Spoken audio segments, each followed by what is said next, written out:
si ano din sa Limax City.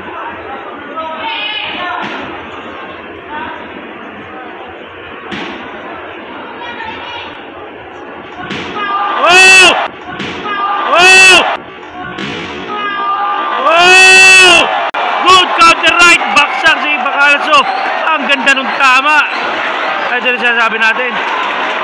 What a quick counter right by Gabriel Santissima. At inawat na po ang laban, and Gabriel Santissima remains unbeaten. Ganda nung tama na yun. Tingnan natin sa replay. Lubet. Congrats Gabriel Santissima.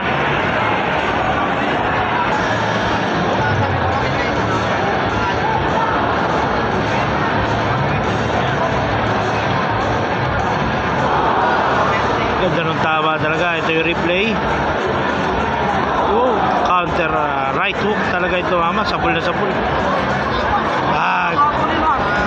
Ganda ng tama talaga. Parang ano parang yung 2 minutes and 8 seconds of the second round, as referee Bernabe counted out, winner by knockout, Gabriel Santissima. Okay, round 2 technical knockout by Gabriel Santissima.